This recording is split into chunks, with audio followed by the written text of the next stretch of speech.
Hey, thanks for joining me for the full Ignition 2 preview. I am going to be going fairly quickly through the presets, but I'll stop along the way occasionally to tell you something interesting about it.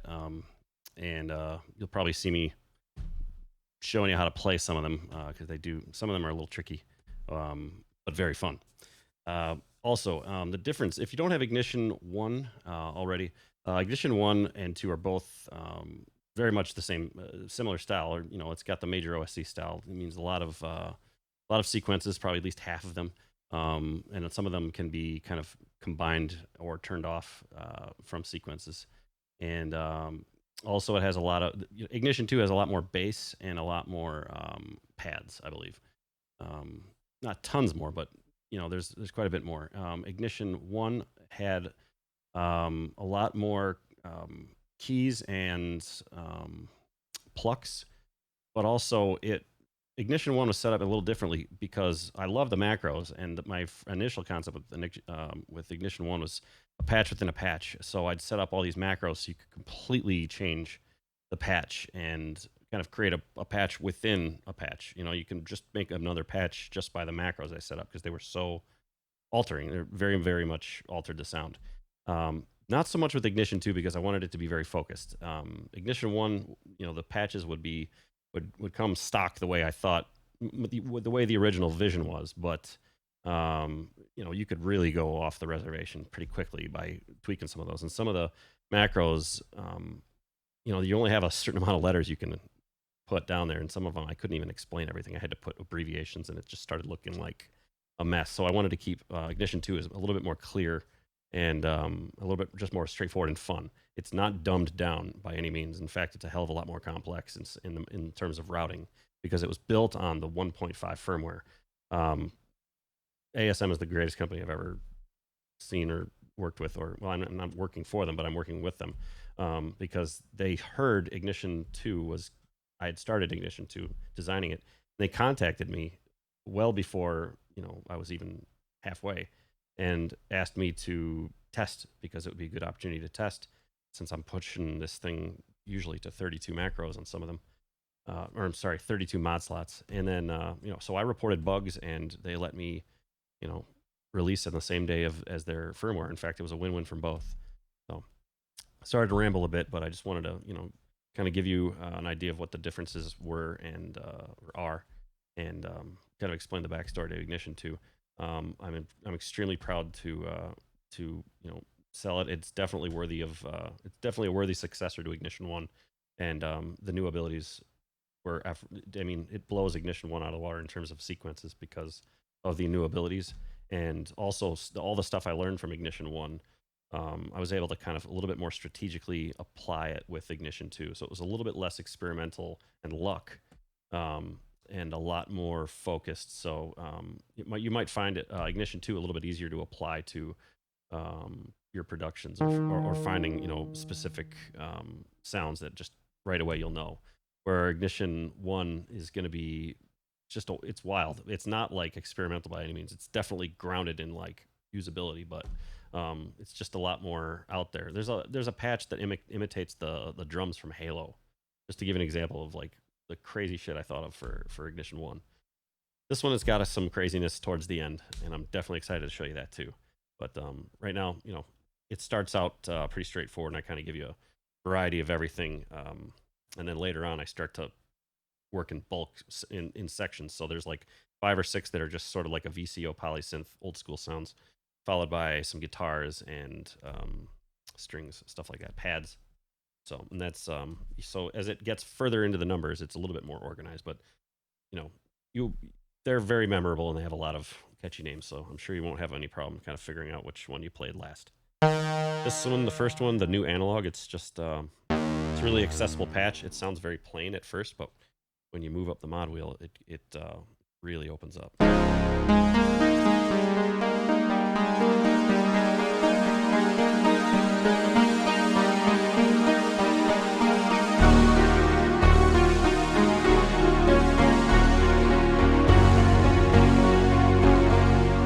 Macros on this, there's Excite, moves up, it will play with the mutators very, very gently. EQ Boost gets it a little bit more top end. Tail obviously is it's going to extend the release. Reduce that. It'll be a little bit shorter. And then temp. This one's temperature. So turn temp all the way up. It's going to be a little bit more unstable.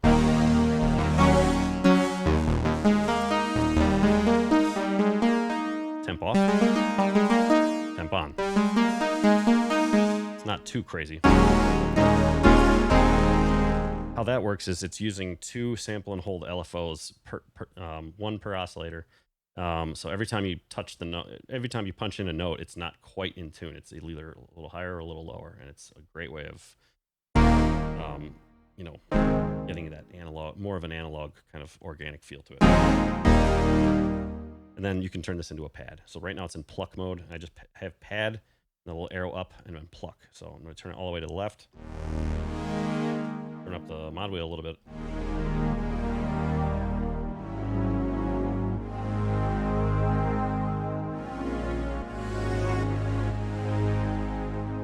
Okay, bugged out bass. This is a great bass. I love this. Mod wheel is going to move up so we can have long notes.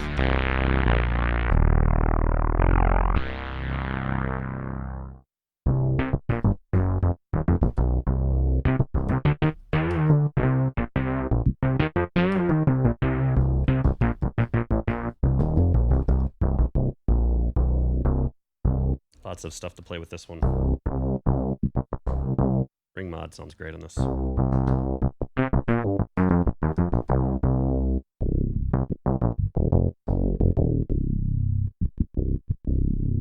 Got vibrato. You can turn that on as a macro. A lot of the bass have that luxury. You can turn up the macro AT vibrato.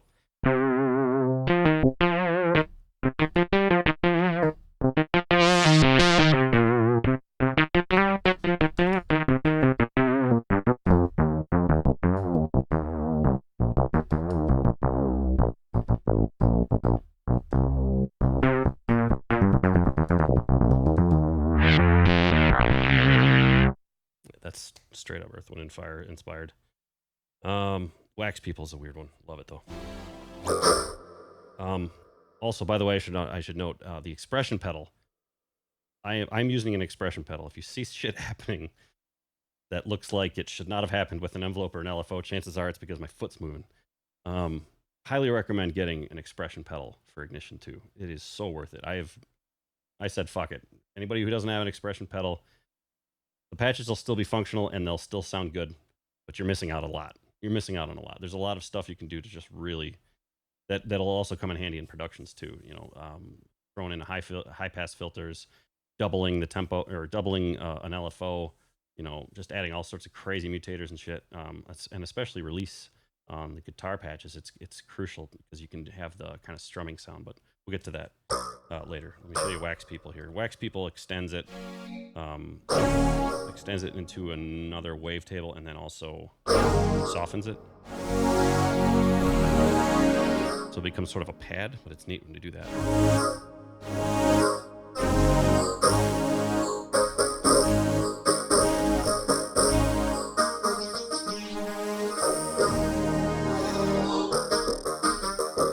I think originally I heard this song on the radio. It was like...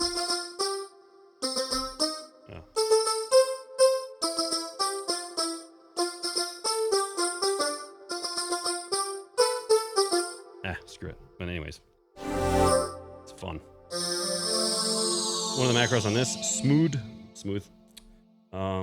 ATFX oscillator 3, that's aftertouch.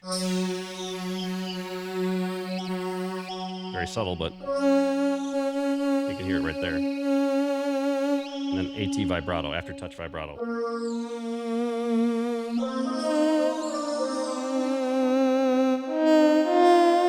You turn up saw boost, really it's just turning it into a lead.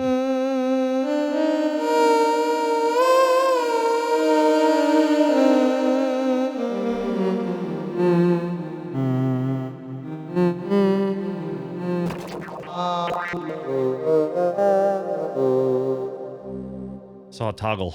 If you see TOGL, toggle means there's an optional, it's usually an optional toggle. And sure enough, there is. So saw toggle obviously means it's going to move oscillator 3's waveform right back to saw. If you have that off and you twist this knob, it's going to cycle through oscillator 3's waveforms to give you some added flexibility, save you some time diving.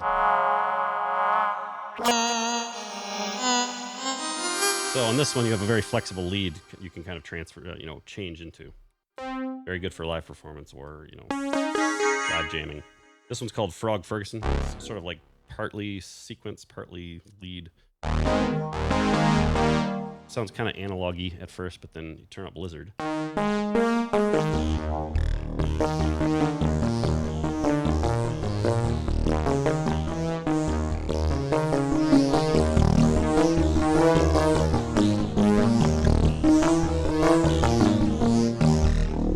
Other options like Atmos, you'll see Atmos from time to time.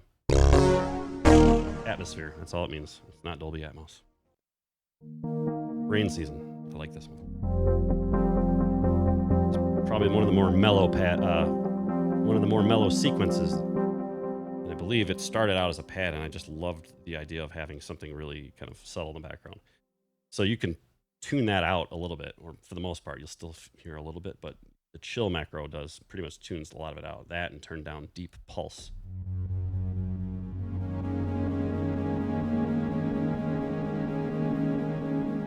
Ideally, you'll want to have a little bit. It'll sound a little better anyways, too. Sort of sounds like the intro to Midnight by Coldplay. I don't have the right chord held down, but, not the right rhythm either, but... And then sync.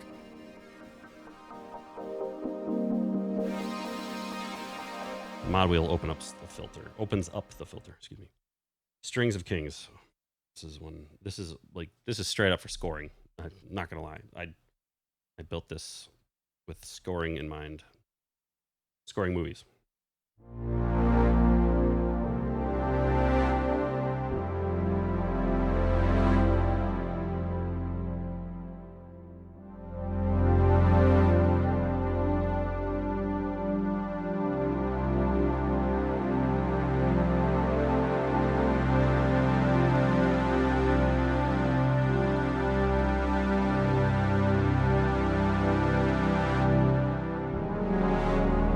Two different options on this one that I should explain. AT equals oscillator 3 and AT plus EN envelope plus oscillator 3.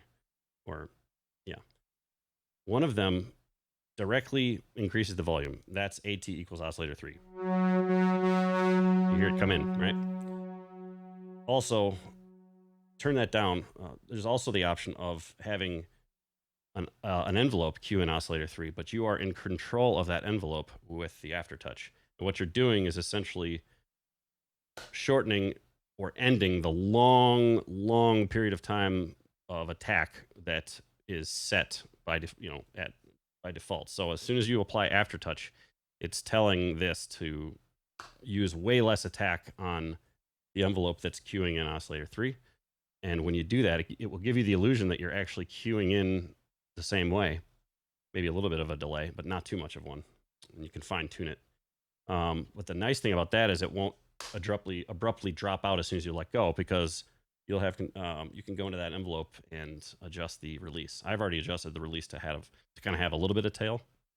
It's a little bit less prevalent on this one due to the fact that I have one routing to the filter cutoff 15.5. It's routed to poly aftertouch. So when you do that, it'll still sound like there's an abrupt cutoff because of the filter, but that's all you're hearing. The oscillator should be sticking around. So I'm going to actually turn this down to kind of demonstrate what I mean.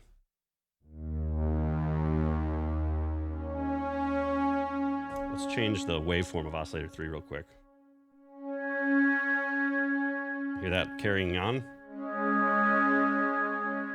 All right. So that's the one with the envelope. That's AT plus EN plus O3. Here's AT equals oscillator 3. That's just straight up cues oscillator 3. That's kind of neat too. Kind of sounds like it's reverse. Something like Chris Nolan would add at the end of Inception. Something like that. But for pads, for majestic stuff, especially when you want to have a little bit of a lead on top of the pad, a la like Blade Runner or something like that. This, I'm just not going to say it. This other macro is much better.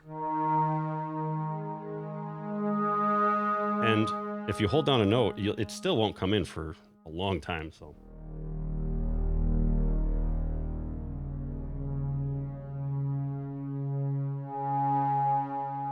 Thankfully, the envelopes on this go up to 60 seconds. Yeah, great pad. You'll enjoy that one. Trinity Origins. This is like probably the first patch I ever built for Ignition 2.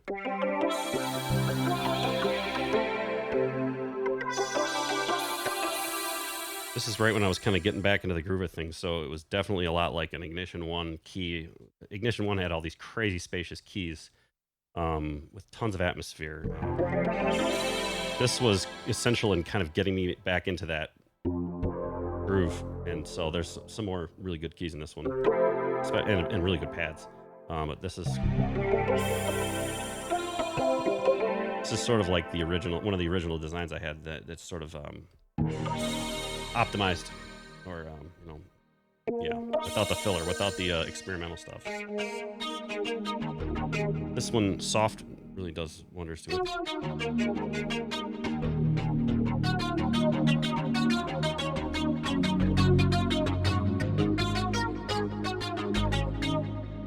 And occasionally I'll write you messages on the macros. This one, they're obviously blank macros. It says mod wheel gives you wings. So if you were to start the patch and just move the mod wheel up.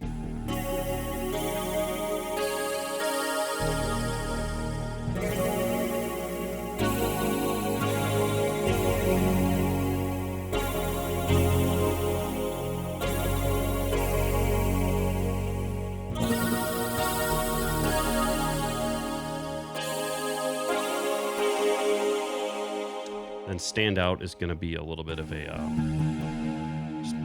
basically a little bit more presence initially when you're hitting it. Pretty much, I think it's increasing the drive mostly. And of course, there's stereo macros. That's when you're splitting, most of the patches I've designed, especially like the pads and Flux, they'll have the stereo macro where it'll move oscillator 1 and 2 to opposite panning sides, and then but they'll be modulated almost identically to make it wonderful open stereo feel.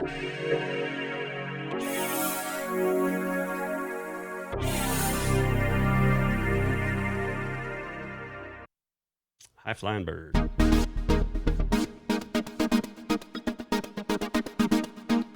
A lot going on in this one. It was actually really hard to kind of nail on what I wanted to do with it, but yeah. Oscillator 3 is a star in this one, but then there's a lot of wavetable movement in oscillator 1 and 2 as well.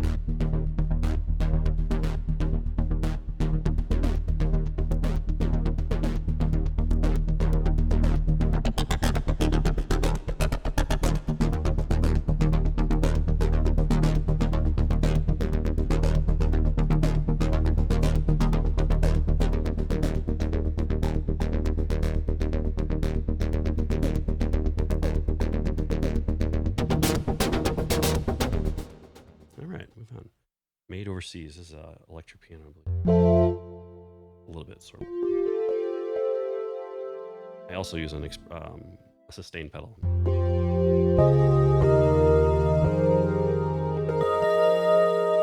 This one's really neat. It does have release control with the mod wheel. Right, so you can just, the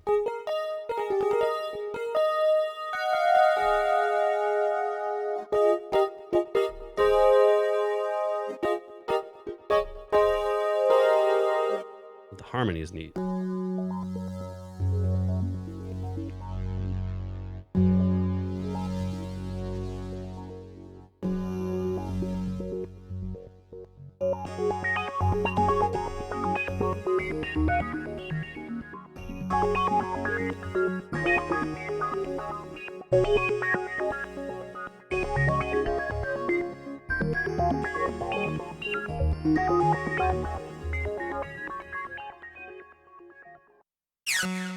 These are neat.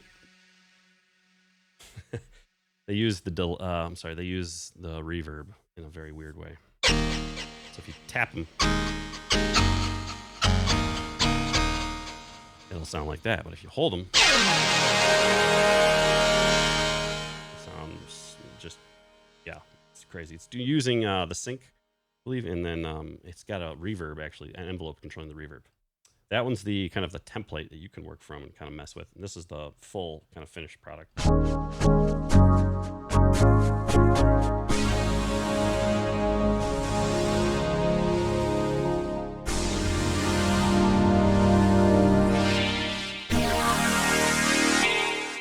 And then the mod wheel is going to move through the wavetable on that one. Tap City.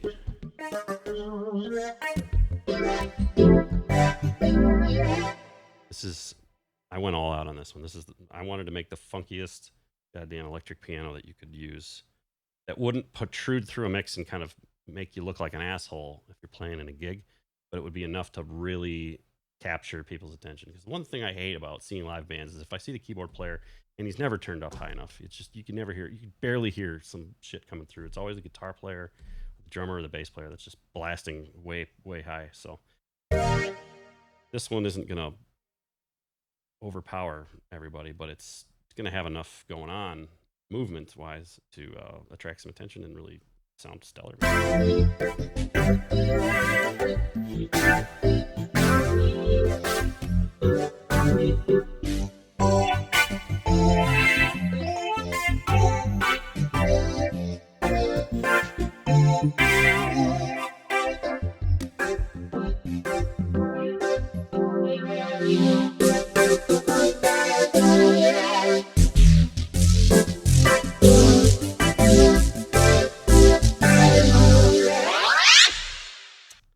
Flying double. This one plays around. This is your first taste of what the sequences are going to be like. Aftertouch doubling. A lot of ribbon work. By the way, if you don't have the keyboard, there are a lot of ones where it's not going to hurt to just reroute the ribbon to the mod wheel. It won't hurt at all. Or the expression pedal. I think there's only 2 or 3 that are where everything is completely maxed out and routed, and would, you know, I try not to build stuff like that because then it's just no fun for you to go and edit. You're basically just destroying it, but not actually making it any better. Whereas if you have a bunch of mod slots open and macro slots open, it gives, you know, gives you the chance to kind of make it your own. And that's the whole point of Ignition, or at least one of the big points. But yeah, that one is.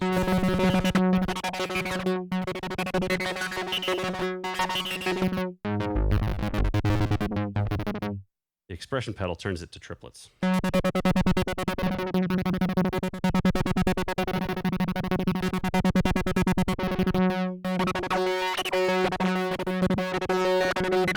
AT double, you turn that off, and it's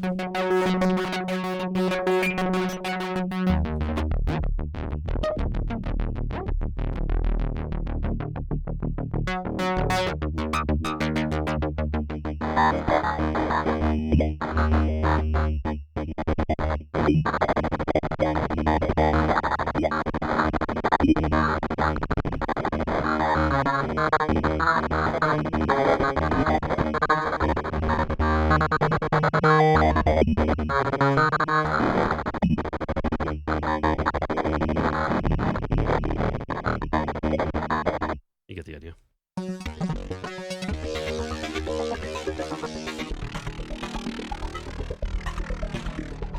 Yeah, this one's fun.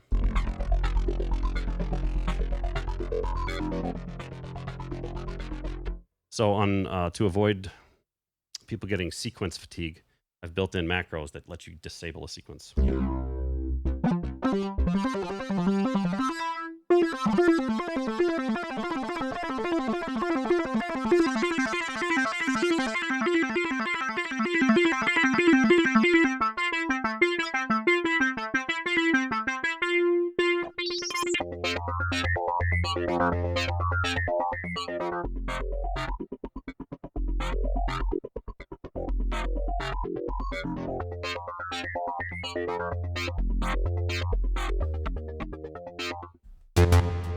This is just a fun little paying homage to T2, you know, Terminator.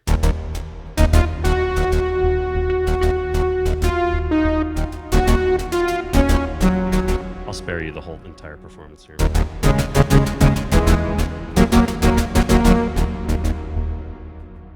This is using a step sequencer. 24 steps on this one because it's not an even time signature, but it's a good example of what you can do with the new feature of the sequencer. Snake Juice. This is a full-fledged, crazy sequence. This is the original version, and it is designed for you to go mess with.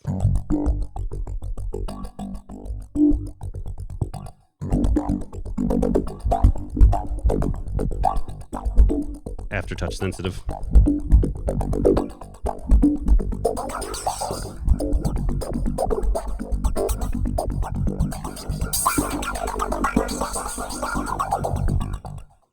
Next one is a little bit, has a few more macros.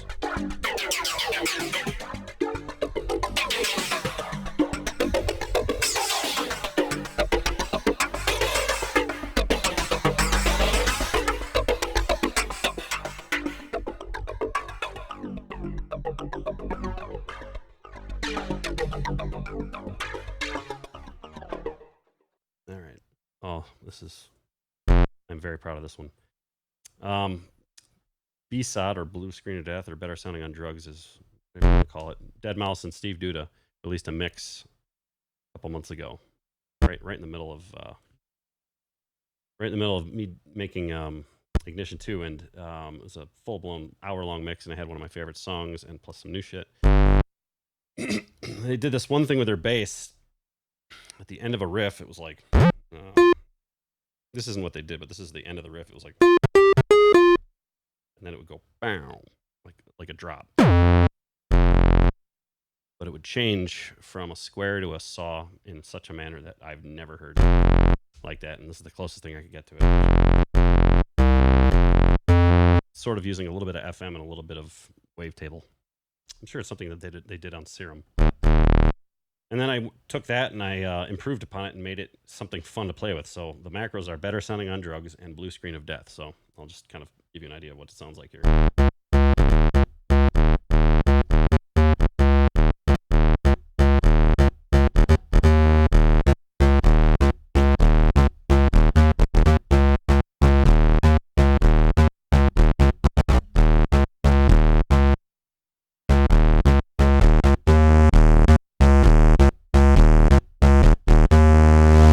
Here's what Drugs macro sounds like. Better yet, here's what happens when you press Aftertouch.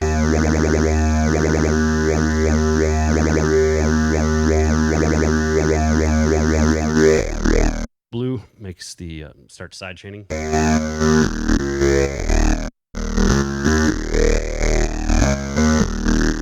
I have the the LFO set, so if you're holding down notes and when you're transitioning and you're not letting go or making a space between them, it should continue a consistent 2 and 4 bounce without restarting.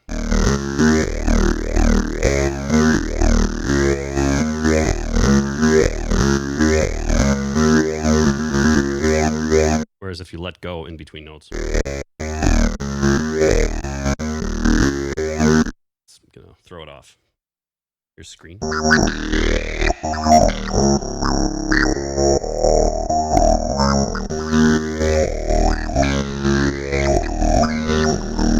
then death. I don't know what of adds.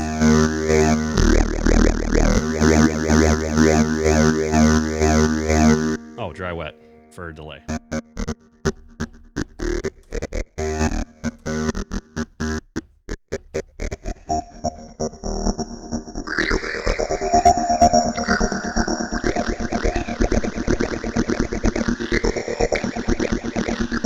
Really good with the aftertouch, you can usually get the phasers in sync with the 16th notes.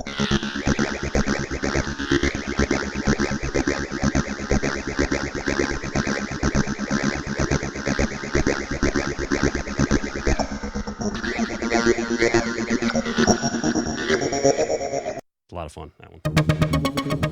What a mess. It is exactly what it is. It is a mess. But it made some weird shit as I was disassembling a patch, and I said, I'll leave it there and let them have fun with it. Plus, it makes a really good, I think it makes for a pretty good builder.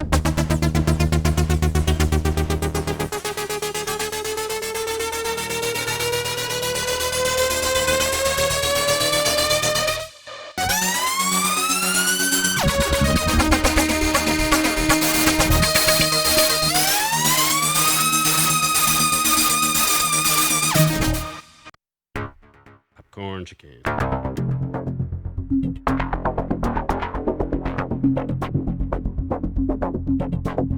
Go ham with poly aftertouch on this one. Sorry. Not poly aftertouch, just aftertouch, because it's mono.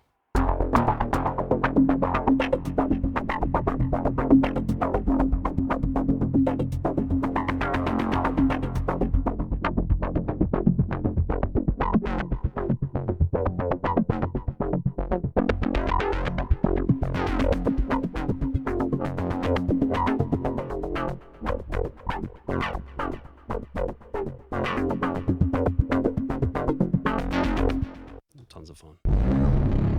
Apocalypse horn.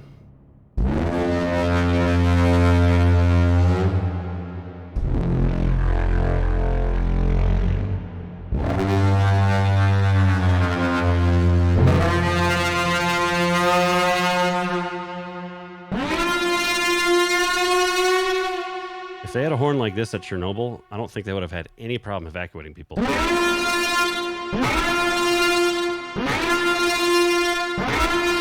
Yeah, you better run. Morphcaster.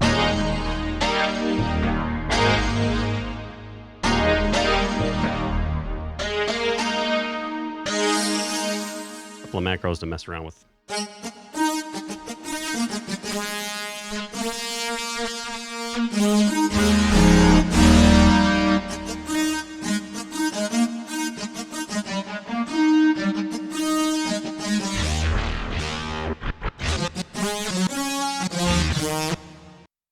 Slab by wire. Loud.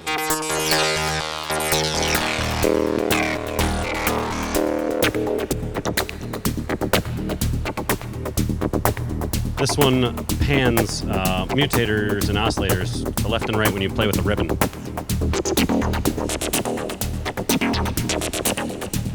And then you got to use poly aftertouch to kind of really make them audible.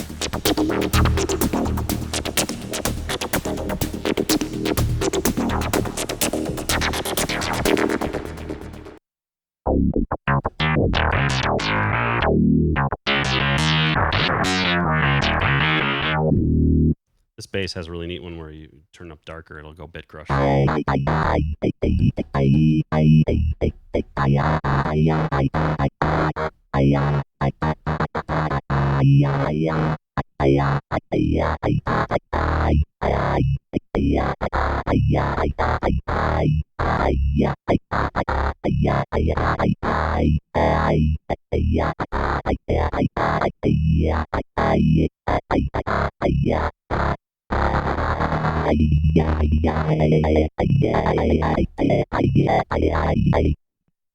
Maple scissor.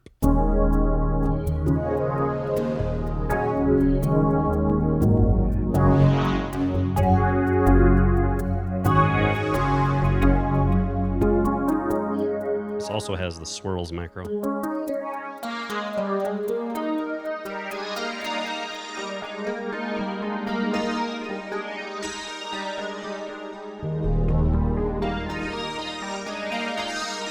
This one turns really pretty if you start using sync. It's the first time I've really gotten sync to sound not obnoxious.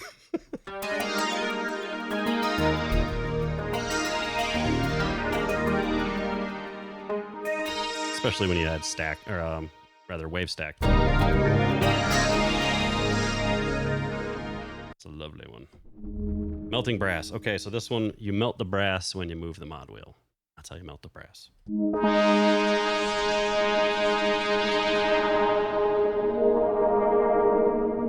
You're boiling brass. You're killing your horn section and putting them in hot lava. They have their pain tolerance is extremely high, that where they can keep playing their notes all the way until they're melting.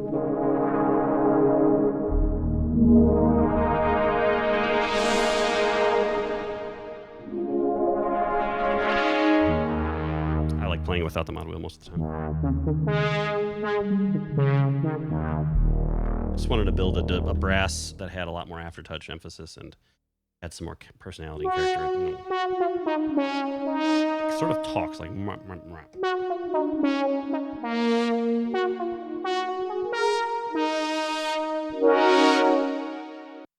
Sick 101, followed by Gnar 102.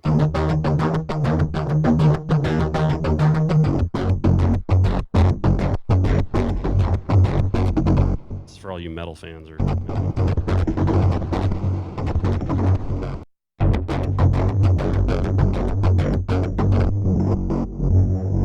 So you can turn this off and just turn it into something evil.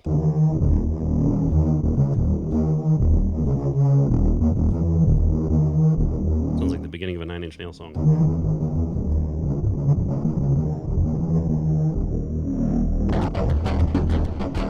So does that. So mod wheel is going to bring up a little bit of atmosphere, and then you got your cutoff right there, your reverb adjustment, muffed. It's going to bring it. Muffed is going to make the rhythm kind of with the filter more prevalent. All right, Gnar 102. Bacon,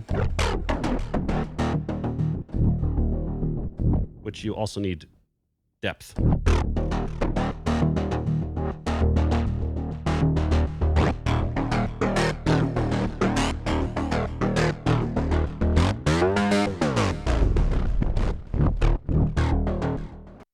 Two fun ones.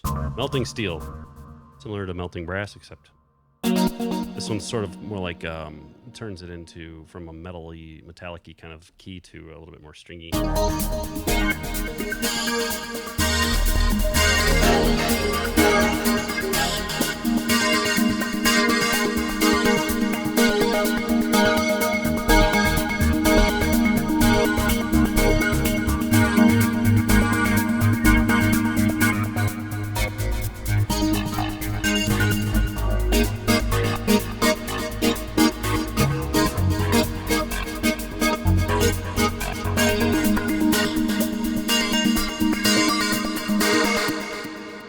Ribbon, I believe, increases and decreases stack. It's set to absolute, but with the center being the adjustment or the neutral point. Wall Street Storm.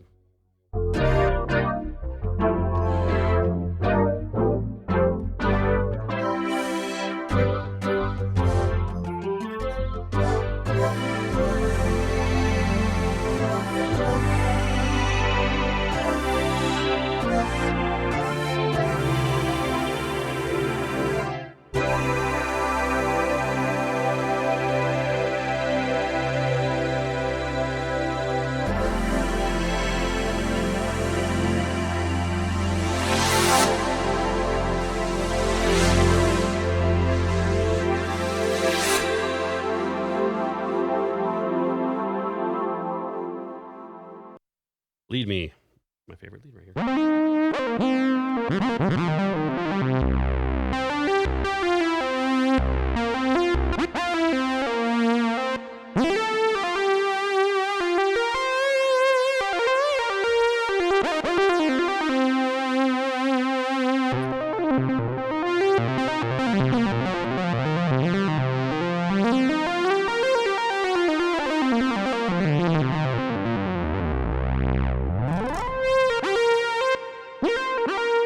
A little bit of subtle adjustments.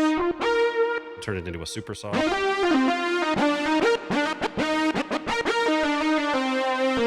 Drop rate controls the drop rate actually control how far the pitch drops off when you have softy turned on.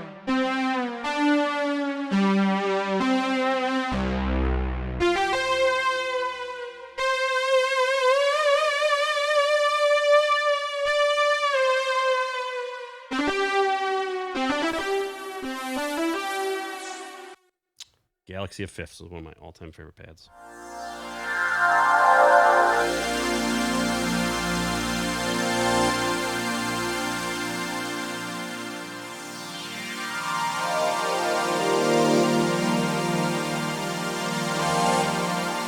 those sweeps right there.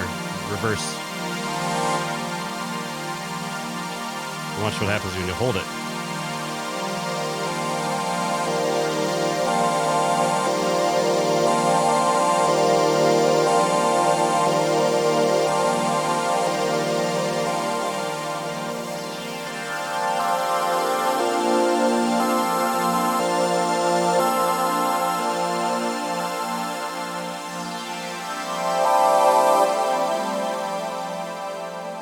And then there's AT equals flap.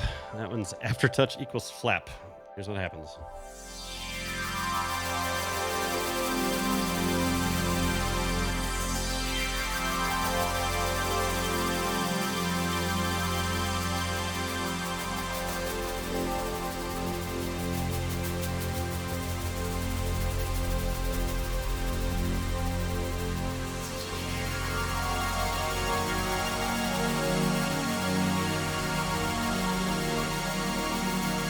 Birds, essentially, flying back and forth.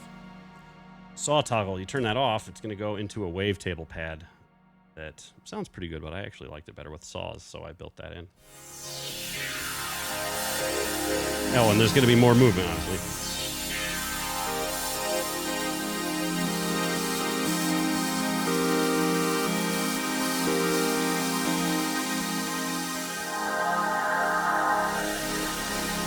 And then the expression pedal brings in a filter, I believe. This is the not so subtle version. It's big stings.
Glowing keys.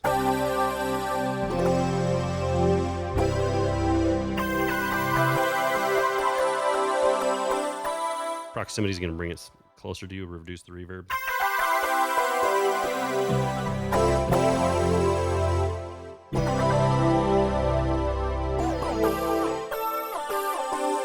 Lift is kind of a neat plays with pitch bend.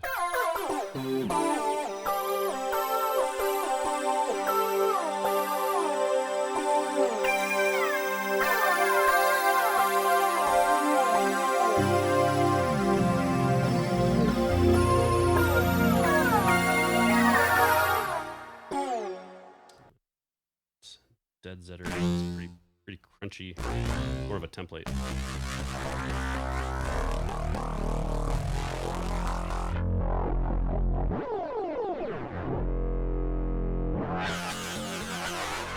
This one was originally really loud and I just turned it down.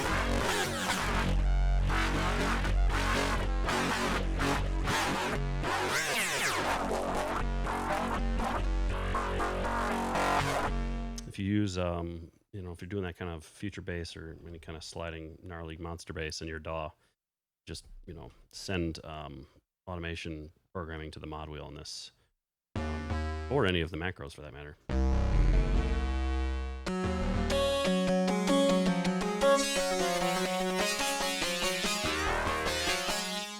Makes for a decent kind of pluck / string too, if you want it.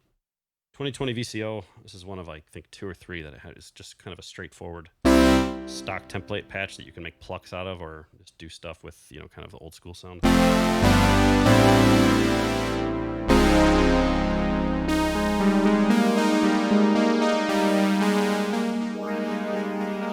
The built-in effects filter, or the Brett Crush filter. Aside from that, pulse width is a little bit envelope modulated.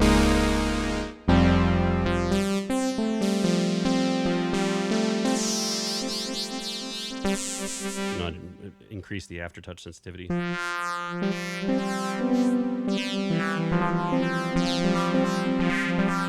Drift obviously detunes them a little bit, and it's using that same kind of method I was doing with the two LFOs independently controlling each oscillator. I'll switch it over to the SEM filter.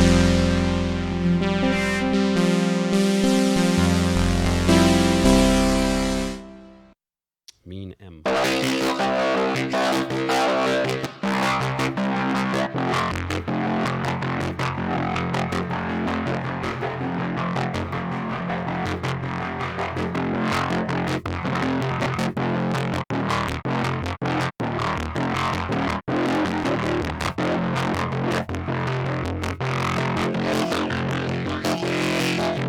This one you can get creative with. Do something like modulate, add the filter 1 to get modulated by the mod wheel. You can make a talking bass. Rainmaker.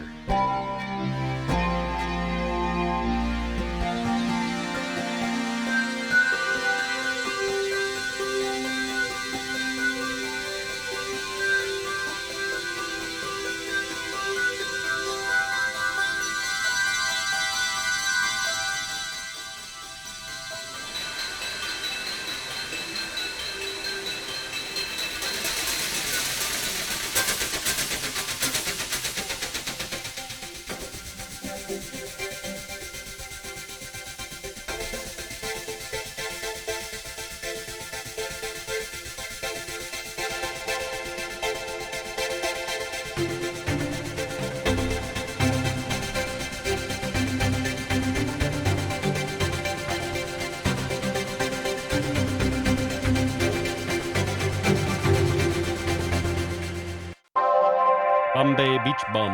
Bombay Beach Bum.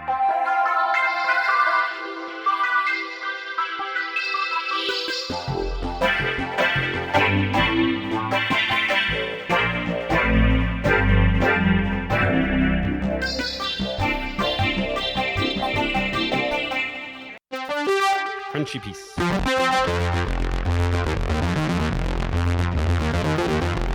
This one just has XYZ for the macros.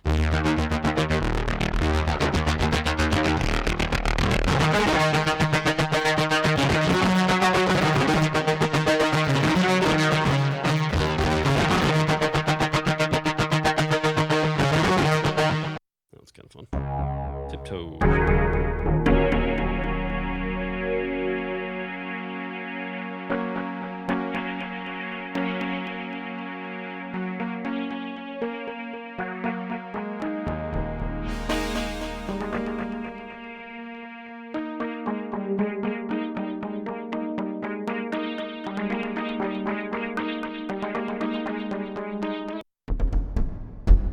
It's just kind of a drum I built.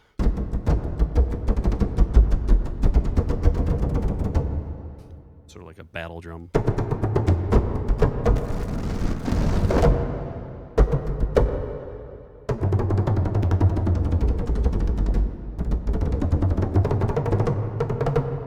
Like from the Matrix.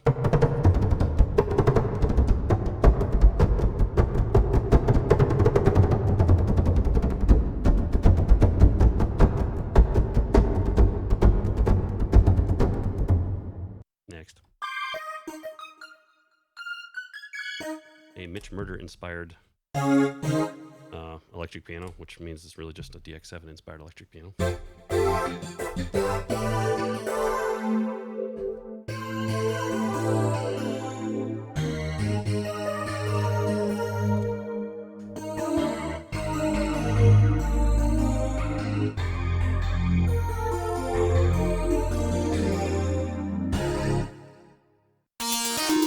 Major Crunker Punk.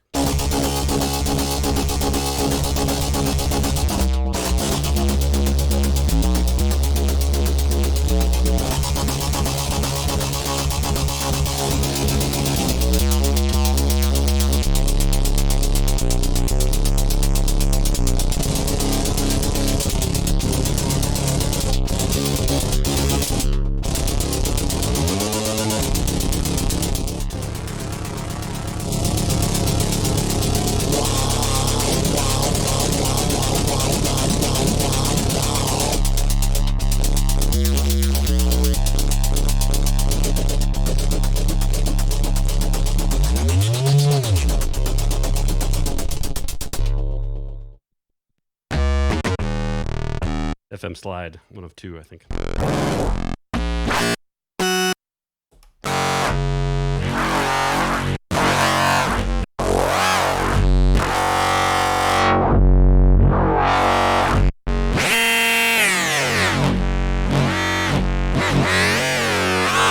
Once again, if you have a DAW and you're working with sliding bass and stuff, or monster bass, just modulate the mod wheel on that one.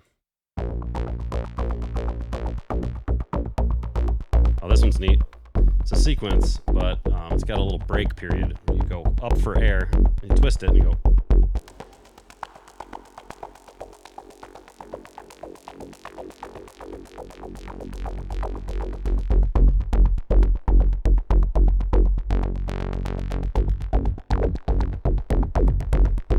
And break.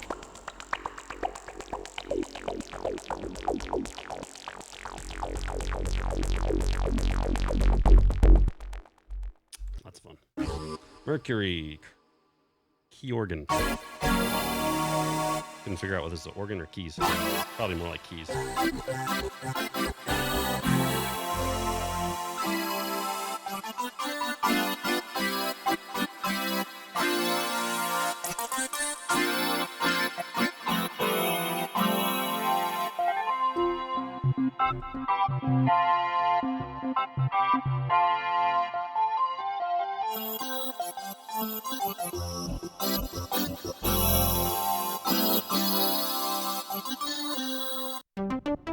Pipeline.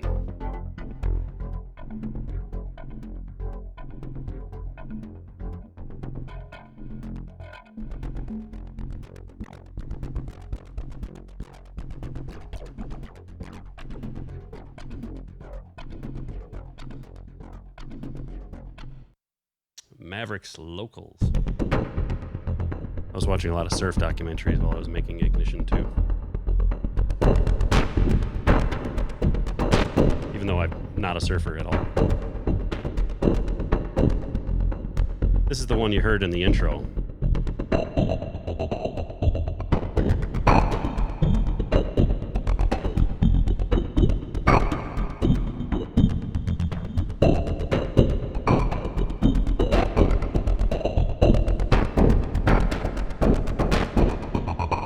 Such a cool one. Oh, man.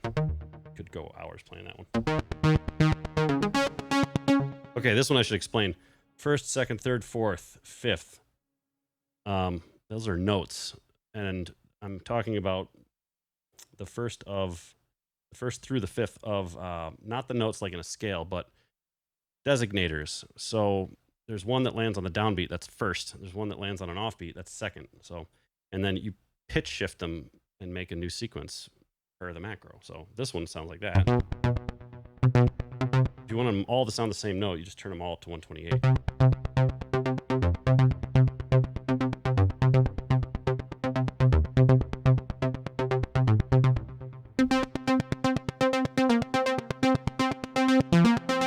So now I did the, step down for the fifth one, but fourth, I'm going to do a little bit lower.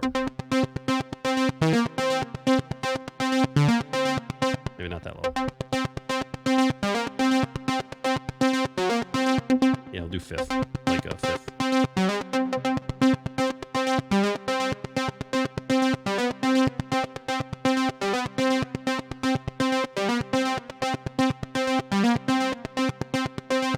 Now you get it? So now we could, if I take the first and turn that to 0, it's going to be an octave lower. God damn it.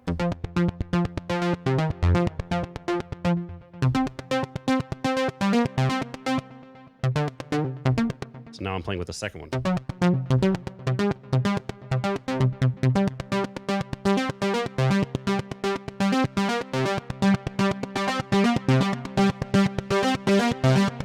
And then you can play something like this.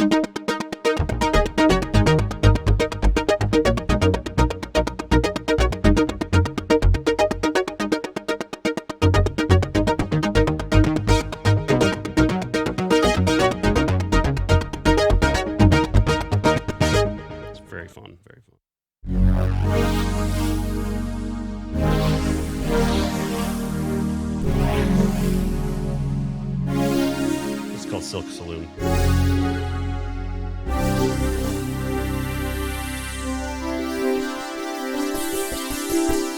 Turn up impact, it'll have more of a key. Or a string, plucked strings. Turn up the macro shorter, it's going to be shorter.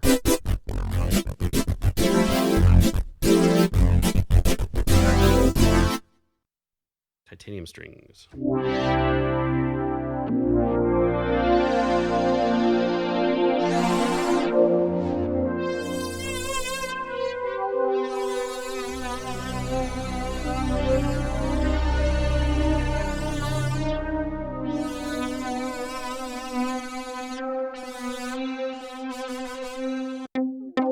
Less is more bass. This is as basic as they get.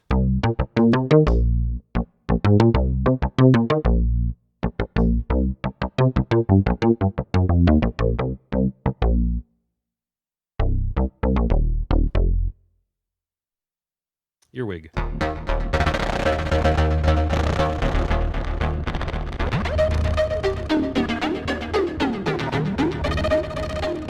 This is one of only a few arpeggiated patches. Intentionally arpeggiated, I should say. Aftertouch increases the odds of a ratchet. Mod wheel messes with the sync.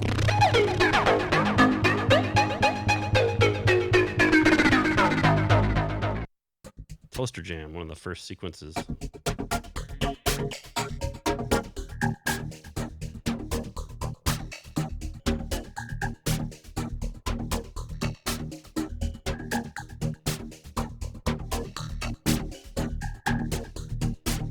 You can tell if it's an old school sequence if I'm still using the timed envelopes, because in the new feature in the firmware is that you can go into this envelope menu here and change it to be triggered by one of 3 envelopes, which is very neat.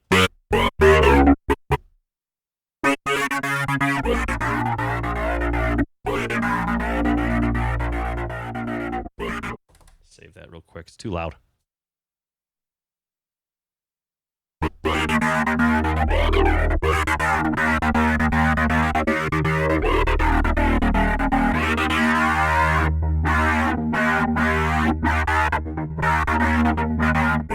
This is saying AT equals SEQ. AT equals sequence. The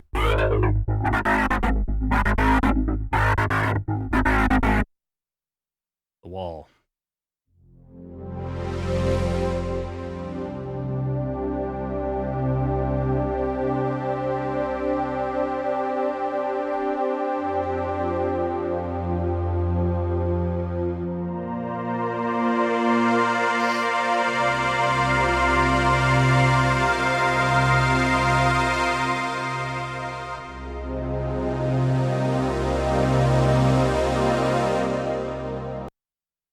Coffee. Dark coffee.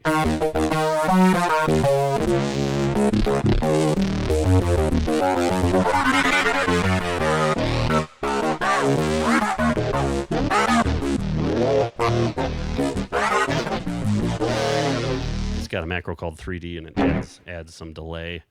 Very short time delay with wide spacing.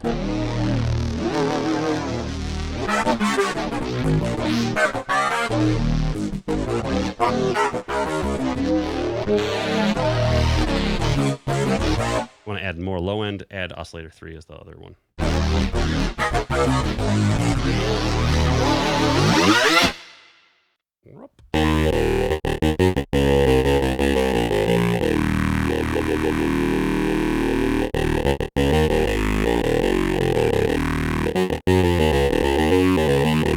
That one was called the Evil Mac.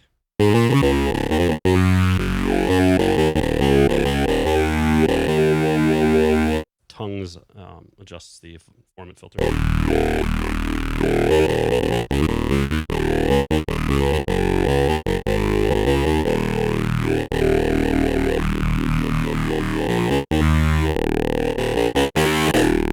Ease up removes the FM. That's with it completely on.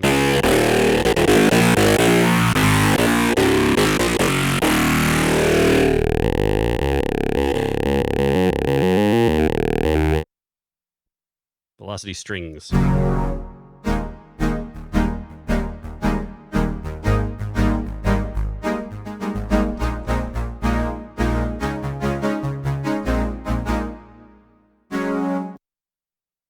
It's another sequence.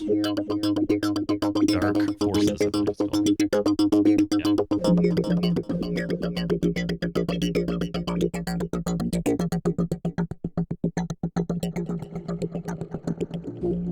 A turn off sequence just with one knob.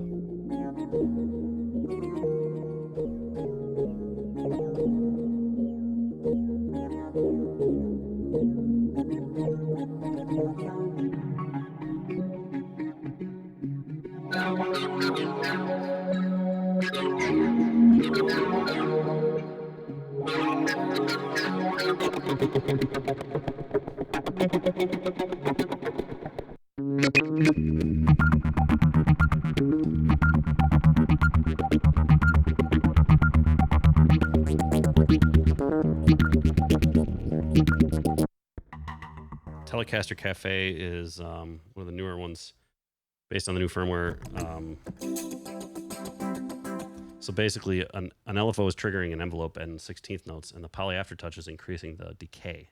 It's a short decay, like a strum, like a muted strum. And when you push down, it opens it out like a guitar. Guitarists would do playing rhythm. There's about 2 of these, I think.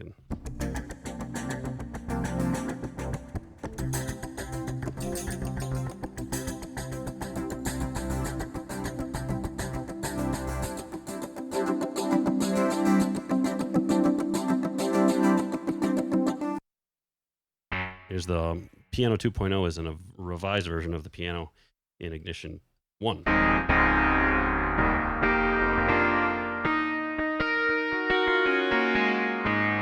Doesn't really sound like a piano, but it's still worth playing. And then I have a complete reconstruct of a piano further down in the numbers. This is an electric piano right here.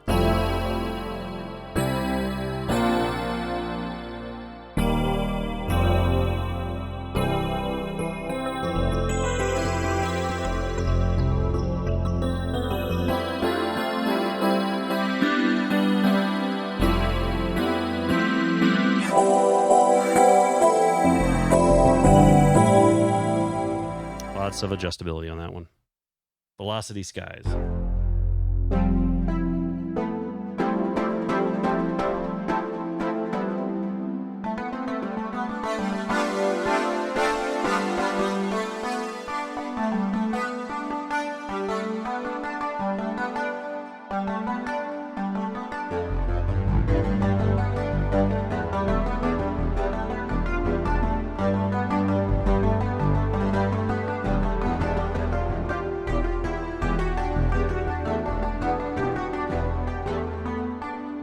Electric Jazz.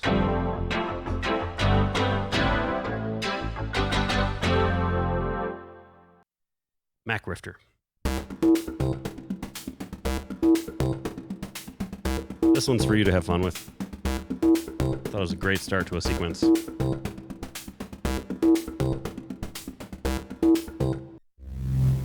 Rain Delay.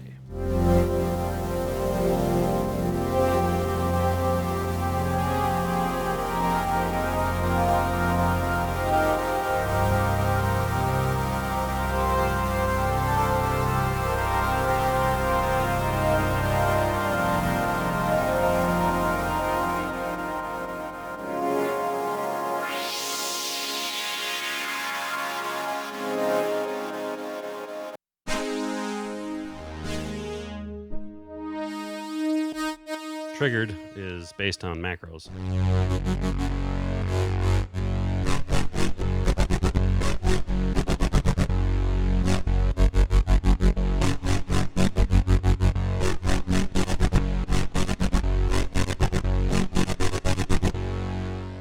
Have fun with that one.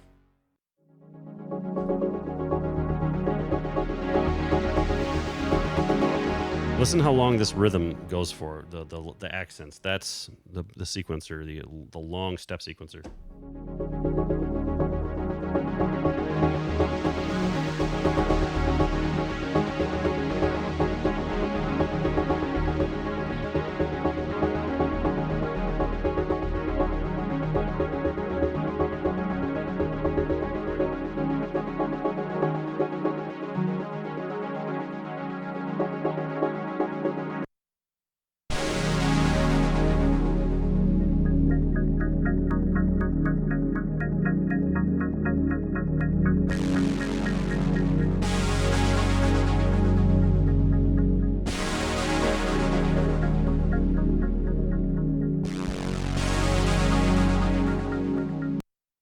Donut Land. This one is so fun to play.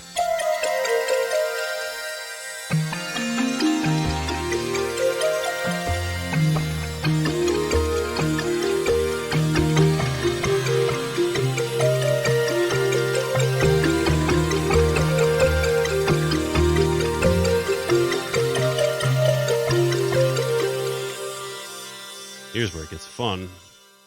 Press that button, mode mix. You can either twist it or press it.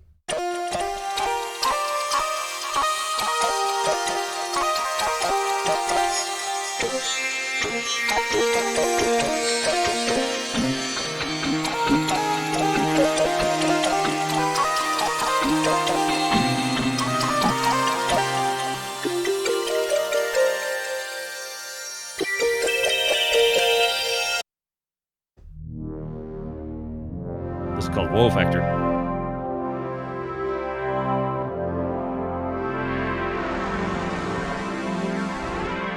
Special thing about this one is it messes with ratio. So watch harmonic. You can do a lot with this little harmonic macro.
Called digital is the new analog in it. You can turn it into a digital pad or key really quick because of all the macros. And that was kind of what it's intended. It starts out as kind of a analog subtractive patch and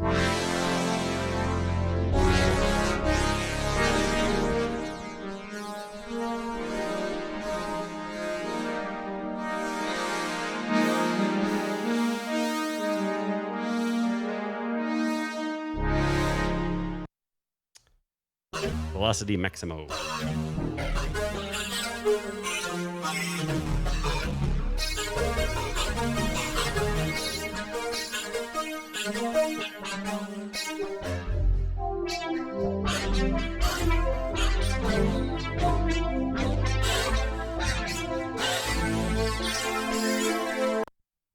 Island organ.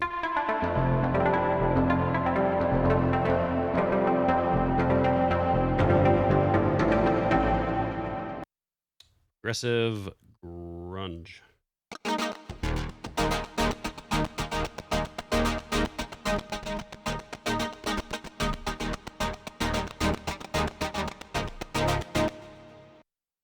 Space Fever.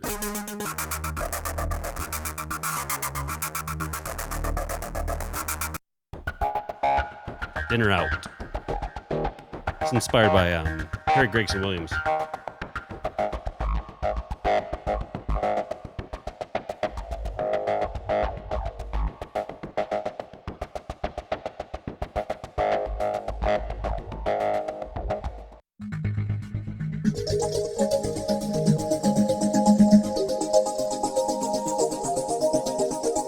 That one's called Pipetacular Birds. You can turn off the birds.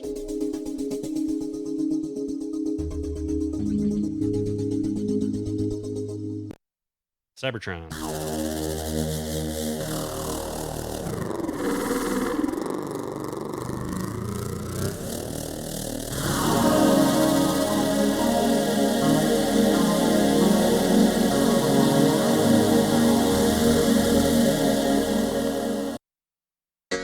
Fucking crusty.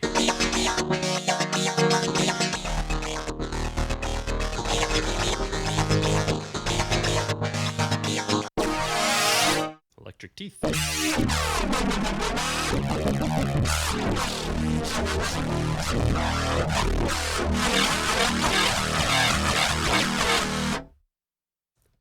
Halen.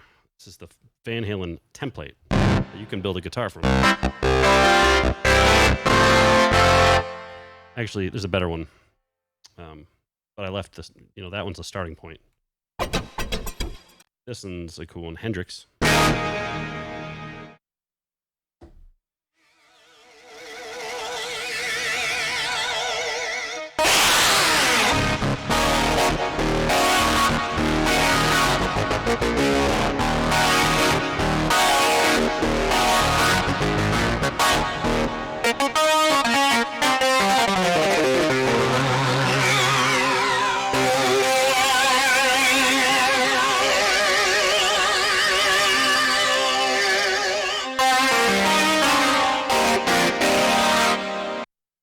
Palooza, this is general rock guitar. A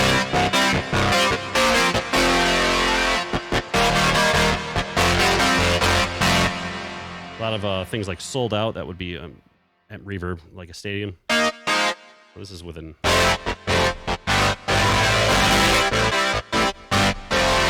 This one I'm using expression pedal to open it up.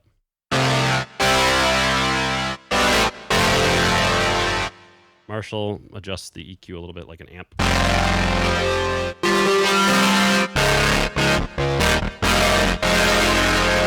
An angle, I don't know.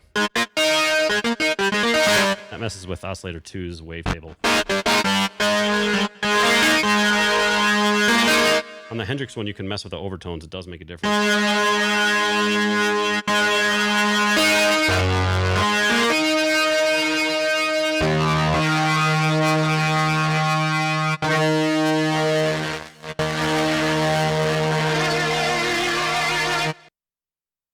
Van Halen full. Here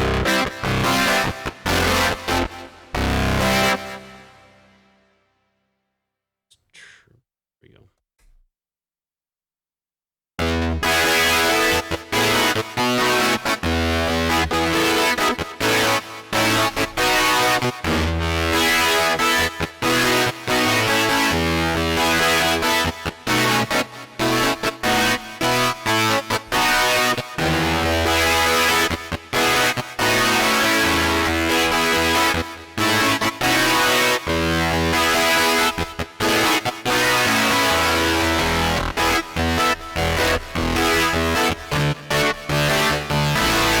Here's the best part.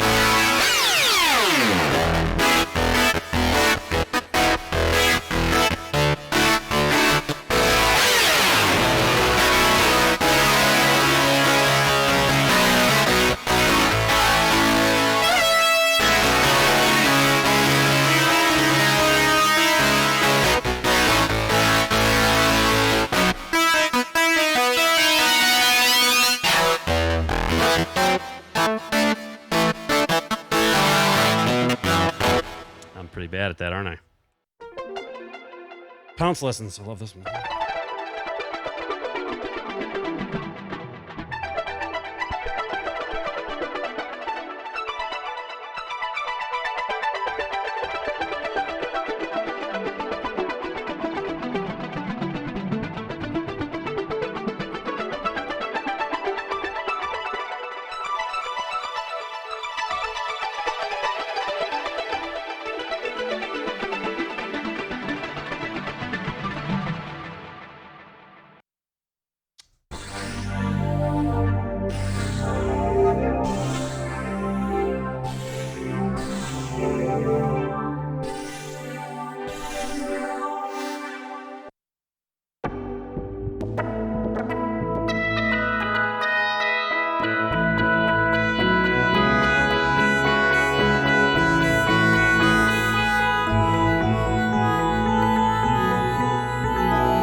Funky Punch Bender.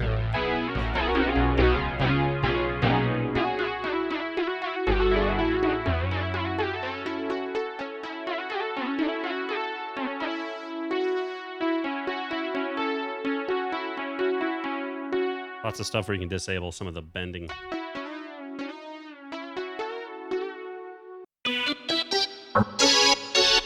I built a Ghosts and Stuff organ, even though it really doesn't sound much like Ghosts and Stuff.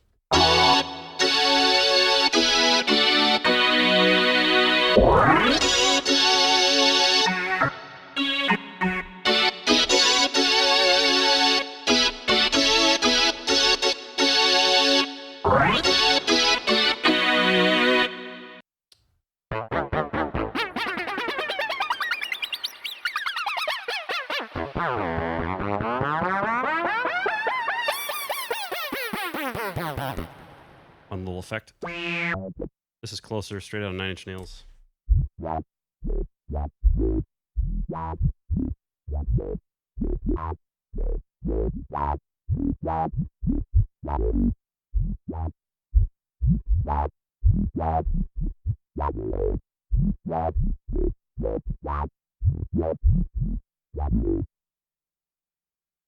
And then the next 5 are VCO tropes. That's going to be like your kind of typical easy to program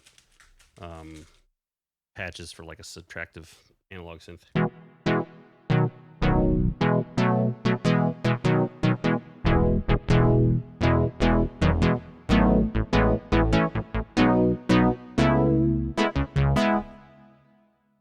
And a lot of adjustments on those.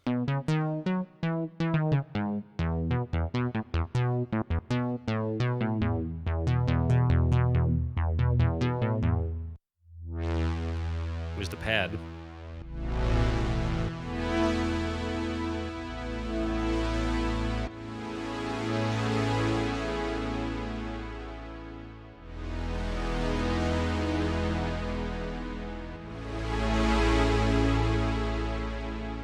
For brief moments, it sort of sounds like a Prophet 6 to me.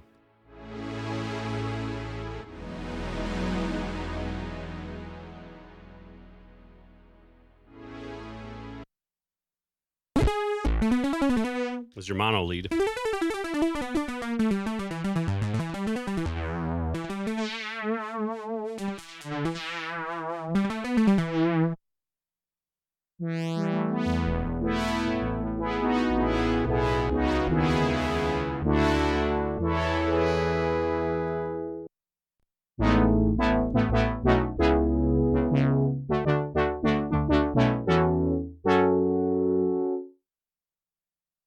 The go-to for plucks.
It's a nice pad right here.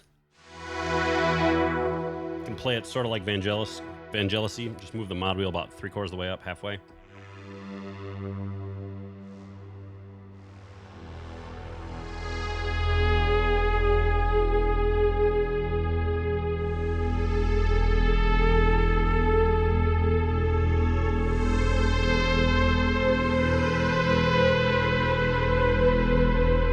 Actually, this is more like Hans Zimmer, because this sounds like Blade Runner 2049. And I believe Hans Zimmer helped with that. It was him and some other guy.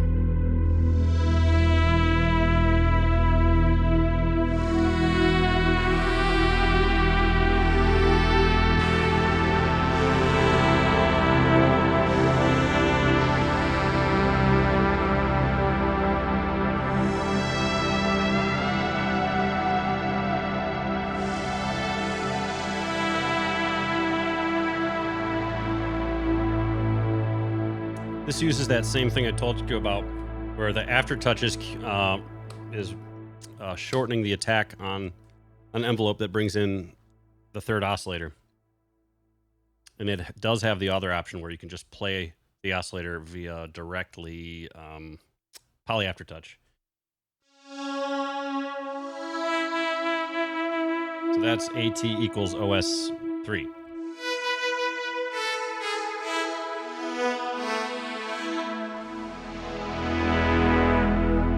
And here's aftertouch equals envelope equals oscillator 3. It stays on.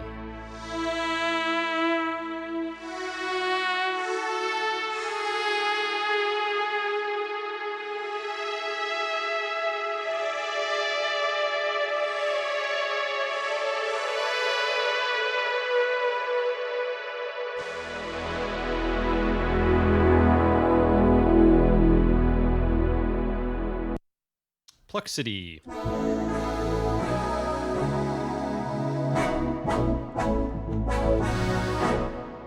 Move the expression pedal forward. It's going to kind of space it out, kind of vaporize it, and then it goes when you move the pedal back.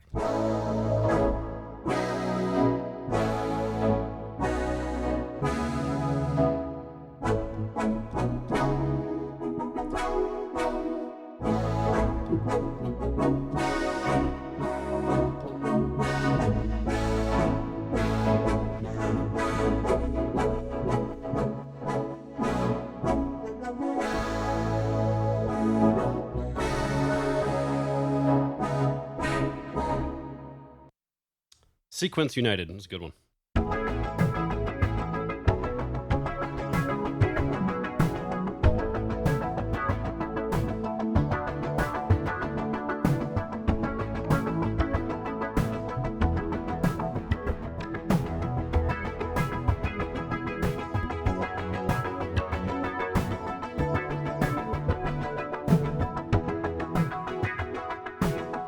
Aftertouch, once again, as I explained, there's another one where aftertouch increases the decay on one of the envelopes that's being triggered by an LFO.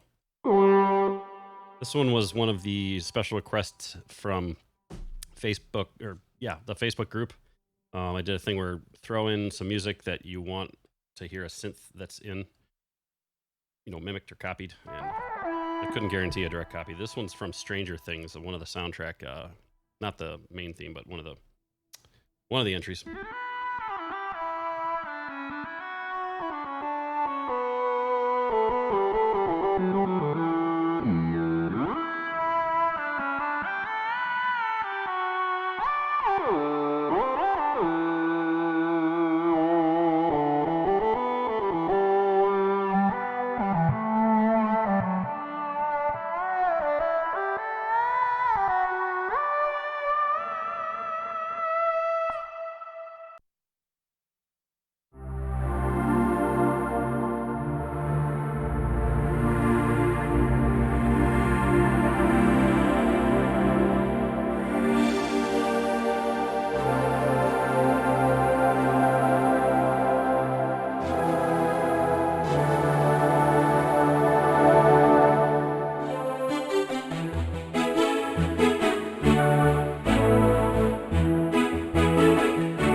Crosstown Rebels, influenced by the label Crosstown Rebels, Macioplex, who I really haven't heard much of lately. But in my day, my college days, the mid-2010s, early 20-teens, he was all the rage, man. He had some funky shit going on. You'd have these kind of spaced out bass lines that wouldn't quite loop. They would be kind of free-flowing. And when he'd open up the filter, it would be really dirty. But not too dirty. So I added a grit macro.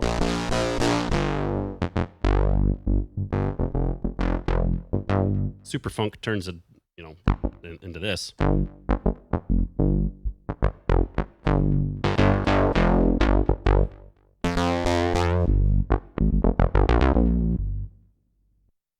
Ages is a pad.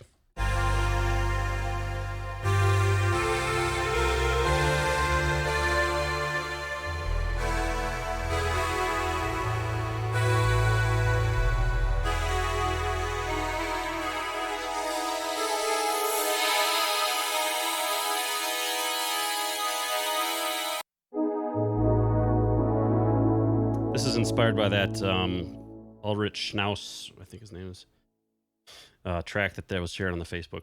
I just sent the group.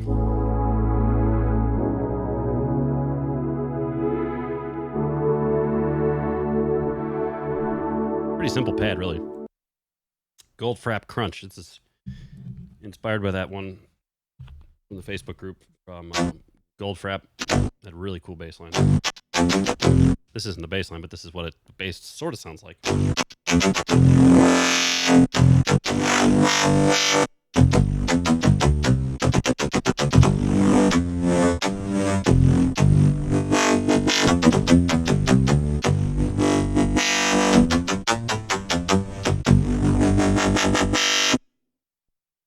Chainsmokers.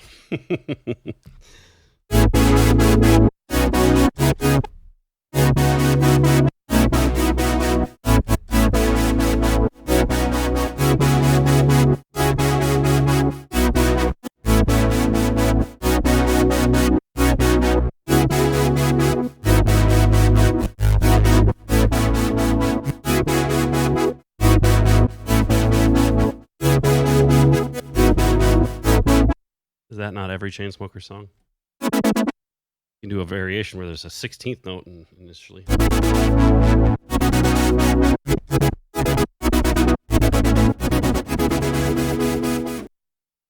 No excuses. This is an acoustic guitar, sort of like a 12-string.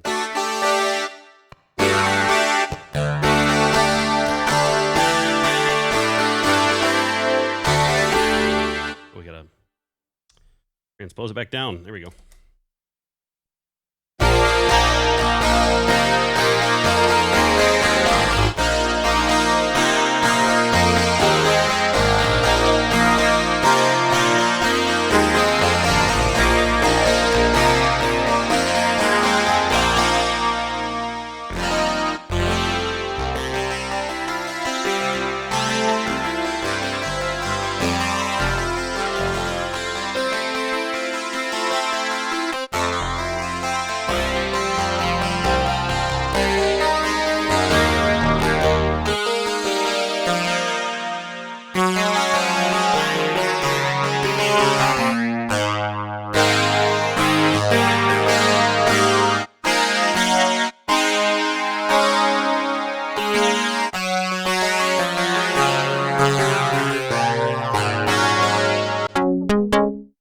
Dolce Vita bass. This one I think Paul Schilling challenged me to do.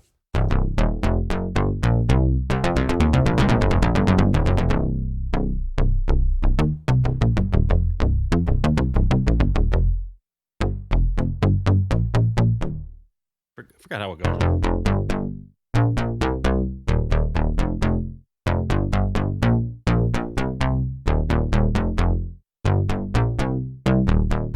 Something along those lines. It's got a vintage macro. That was turned all the way up, and here's without it. And I'll turn it up gradually.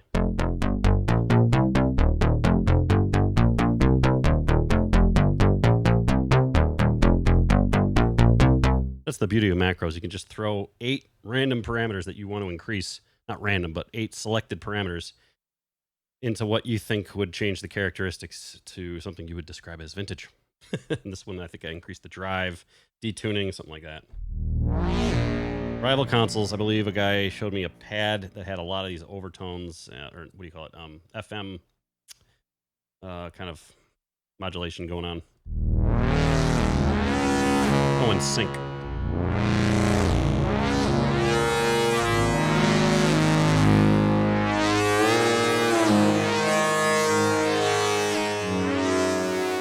So it's got sync mix and FM mix, so you can just do one or the other. Both are controlled by Poly Aftertouch. Sync only right here.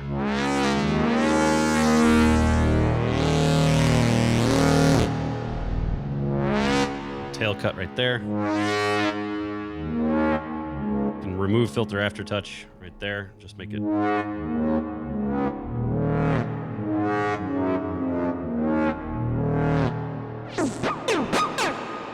Pulse sequence.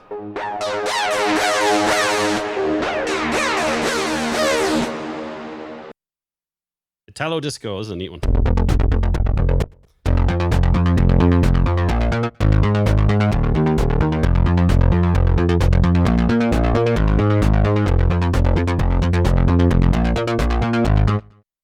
You can switch, you can do the rhythms as long as you're holding a note and you make the transition still holding a note.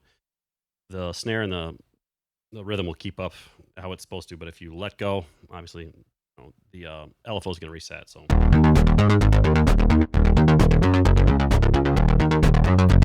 but if you go like, obviously it doesn't work, so you got to go.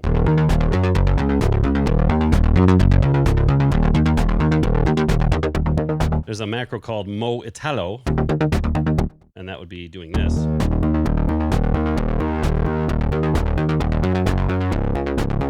And let's turn that back down. Here's Mo Disco. I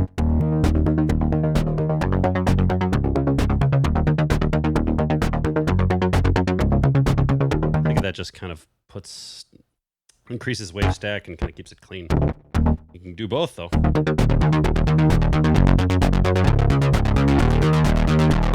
And here's the bit break.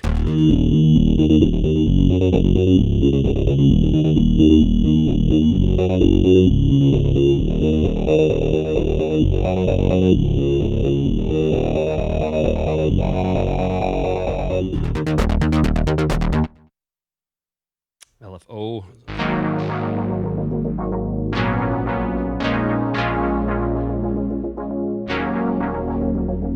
Real simple one. Chud Ruckerson. This is like a hype one.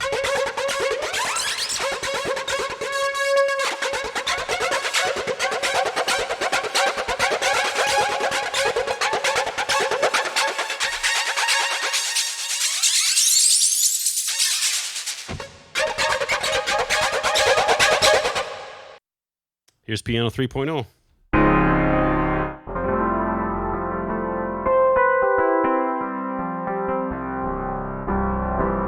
See what I mean? It sort of sounds like a recording of a piano, but it doesn't really sound like a piano. Like it's right in front of us or something. One thing you can do is go into delay. The delay is actually creating some of the characteristics. Watch what happens when I turn it off.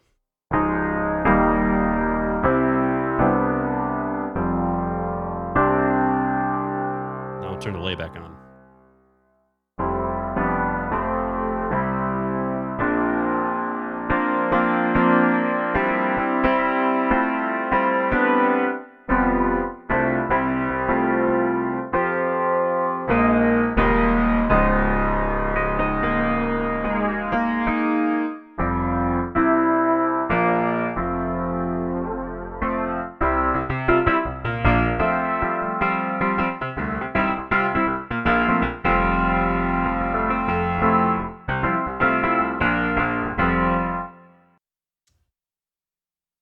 This one speaks for itself, literally. All right, here's the finale. A little early, it's like one before. Major of Super Punk. So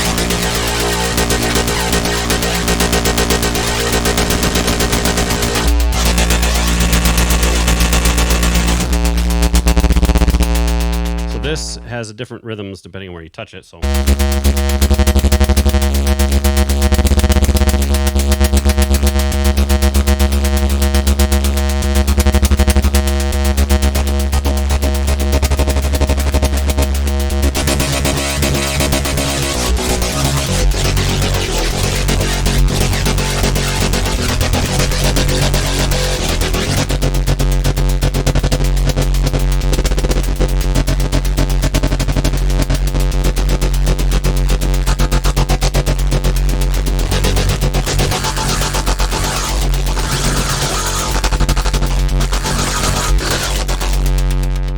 Tricky to get to know because it requires a lot of fast movement.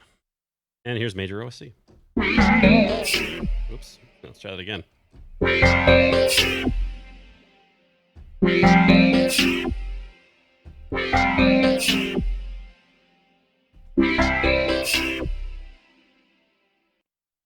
And then see you later.